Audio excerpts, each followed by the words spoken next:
Professeur Ouais. Obanga, quel conseil donneriez-vous aux jeunes hommes et jeunes femmes actuellement pour l'éducation de leurs enfants? Oui, mais c'est la même chose. Il faut d'ailleurs que nous ayons des outils pédagogiques.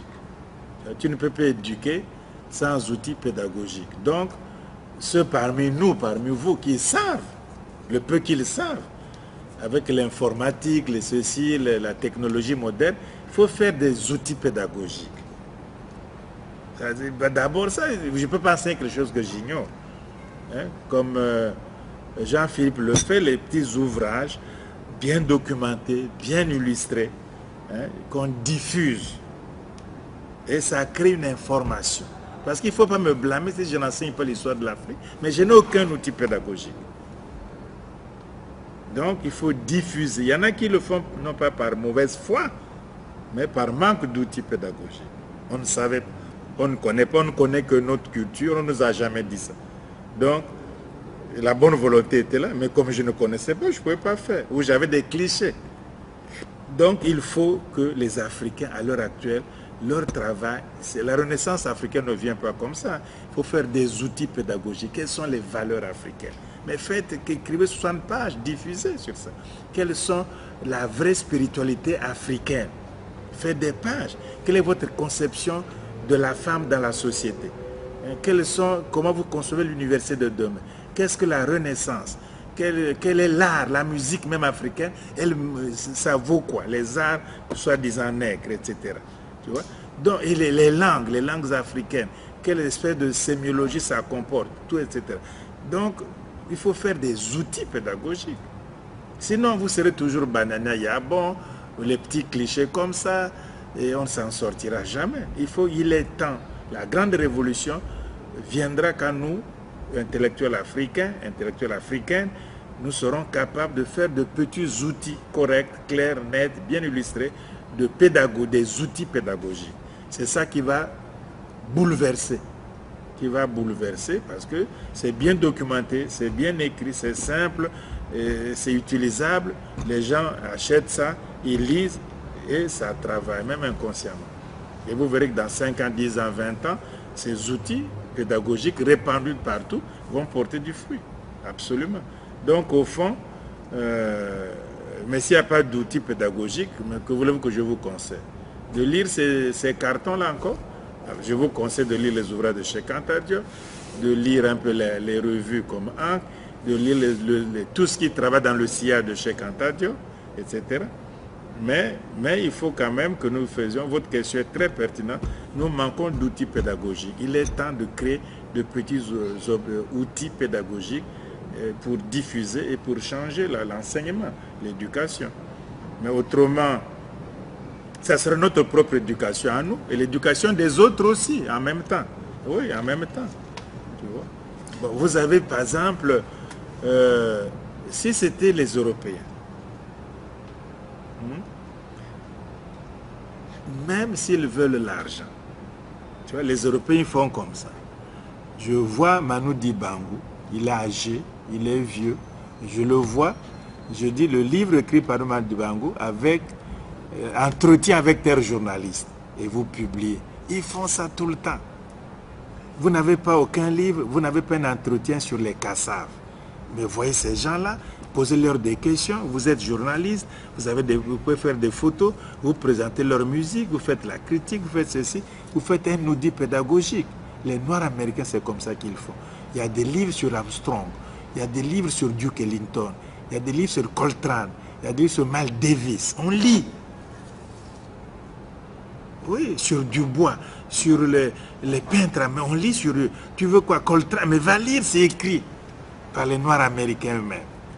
Ils font beaucoup d'outils pédagogiques, des anthologies de littérature, sur Harlem, sur les poètes, mais tout, sur les chanteuses. Les divas, ils font. Il y a les photos. Aretha Franklin, photos, gros bouquin. Il y a les photos. Quand elle était bébé, quand elle, etc. Tout, allez, mettez. Diffusez. Il faut diffuser Manu Dibango. Pas de bouquin. Aucun journaliste l'a interviewé. les Kassab, aucun journaliste d'interview pour faire un petit bouquin. Les Maryse Condé, personne n'est parti les interviewer pour faire un petit livre sur elles. Il faut qu'un africaniste le fasse, à sa manière. Les chevriers, c'est des bandits, ces gens. Bon, aucun livre sur... mais les Américains, ils trouvent, allez, faites. Ces cités-là, les faites. Sur Dubois, il faut faire. Sur Luther King, allez. Malcolm X, oh, ils inondent le marché. Non seulement ces discours, mais sur les Black Panthers, les femmes qui étaient dans les Black Panthers, les Noirs, ils écrivent. Ils écrivent, ils font leurs films sur les Black Panthers. Ils disent, nous, vous ne pouvez pas écrire sur les Blancs. Nous, on était dedans. Vous allez écrire quoi? Ce que vous savez doit venir de nous. Hein? Moi, je connais les femmes qui étaient dans Black Panthers, les messieurs, on discute. Ils disent, on écrit nous-mêmes. Ceux qui n'étaient pas morts, ceux qui sont encore vivants. Ils disent, on écrit nous-mêmes. Ils vont écrire quoi sur les Black Panthers? C'est des histoires. Alors, donc, nous aussi, on manque un peu de dynamisme. Il faut que vous écriviez sur les Toussaint Louverture. Il y a combien de livres? Les Dessalines, les Delgrès, tous ces gens-là, on n'a pas beaucoup d'informations, sauf les trucs imaginaires des glissants, les romans ou le théâtre de Césaire. Mais les livres d'histoire, il faut attendre les Européens. C'est trop. Il y a une histoire des Antilles très profonde, très militante qui a existé et tout. Mais on ne connaît pas. Des femmes qui ont résisté, qui ont fondé leur truc, leur courant intellectuel de pensée, de religion, les Pras Mars, il n'y a plus rien. Il faut donc faire les outils. C'est ça qui va... Moi, je veux prendre un Mars. Bon. Mais où trouver? C'est difficile même de trouver un bouquin. C'est quoi? Qu'est-ce qu'il a fait? Mais il n'y a rien. Les Haïtiens, ils font rien. Il faut faire. Et le premier livre sur Césaire, c'était par un Zaïroanga. Mais les gens, ils dorment.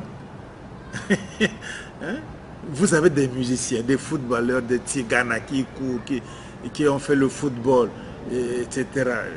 Il faut interroger ces gens-là. Les athlètes. La jeune fille qui séduisait la gazelle noire. On n'en parle plus. Comment elle s'appelle elle? Et Marie, lui. Et Marie-Josée Perret, qu'on n'en parle plus. Il faut faire des outils pédagogiques. Vous allez au Louvre, vous faites vos... Le Louvre ne défend pas les photos. Le Louvre, les objets du Louvre qui appartiennent au Louvre, à l'exposition de l'Égypte. Pas ce qu'on a visité, mais l'Égypte. Les photos ne sont pas défendues. On prend les photos, vous allez en groupe, vous voyez, c'est à vous, ça va vous parler plus. Donc il faut faire des outils pédagogiques. Voilà pourquoi j'ai écrit moi dans le truc pédagogique. Oui, j'ai l'Afrique, la géométrie égyptienne, on n'enseigne pas le bois. Je fais ça pédagogiquement, tu vois. Mais enfin, je donne l'information de façon didactique. Peut-être que les mathématiciens qui sont savants peuvent utiliser ça à leur manière. Mais je donne l'information didactique. Il faut faire la musique africaine, l'information didactique, l'histoire africaine, la géographie africaine. Il faut faire surtout la géographie, les ressources minières de l'Afrique, faire un petit truc diffusé. Les gens voient qu'est-ce qu'on a comme ressources minières. L'uranium, le diamant, le ceci, ils voient. Tu vois. Et il faut faire, et puis vos artistes, vos créateurs, vos musiciens, vos footballeurs, vos athlètes, il faut les mettre en valeur. C'est ça la Renaissance. Il faut être content de les équipes de football, ceci, voir des saillies. Alors, je fais un truc sur toi. Tu es qu'il est Olumide, Kofi, des interviews, publier des plaquettes, diffuser des photos. C'est ça qui fera que nous aurons nos propres outils pédagogiques. Et puis on va les diffuser et puis les gens vont lire. Tu sais, un bouquin, c'est comme une bouteille à la mer. On ne sait pas où ça va, mais ça va loin. La même chose. Et puis, vous occupez non seulement le marché, disons, européen, l'Asie, s'ils veulent connaître.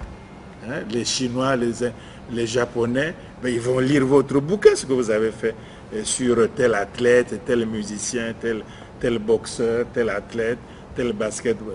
Les Russes vont lire. C'est vous qui diffusez maintenant l'information dans le monde entier à partir de votre propre analyse et vos propres choses que personne ne peut connaître mieux que vous. Il y a tellement de choses à faire.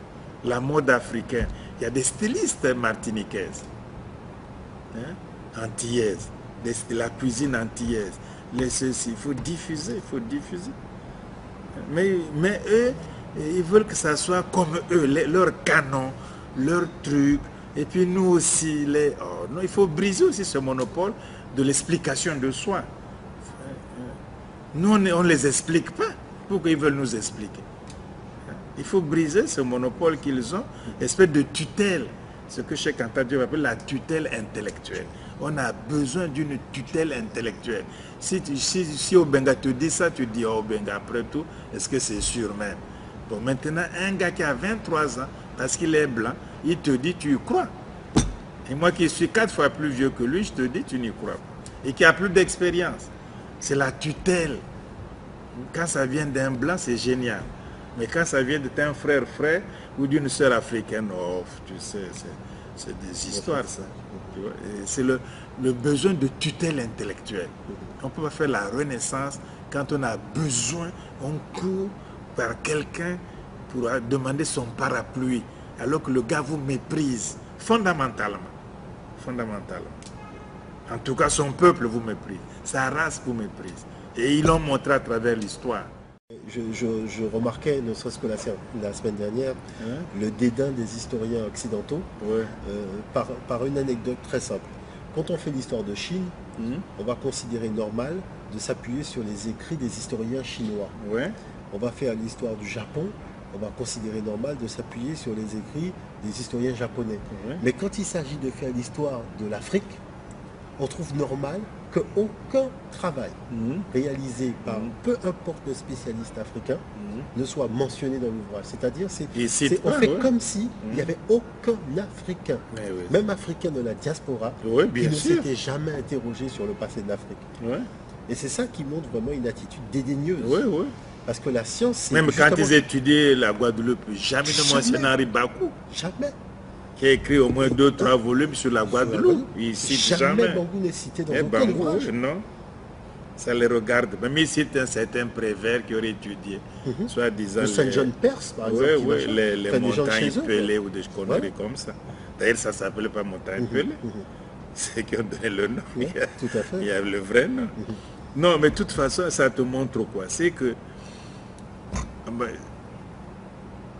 il faut on a fait la connaissance, c'est la fin de l'africanisme. Point final. C'est la fin de l'Afrique. Ils continuent à faire, vous faites. Il faut pas. Ils ont un salaire, ils ont des missions à accomplir, ils ont des habitudes.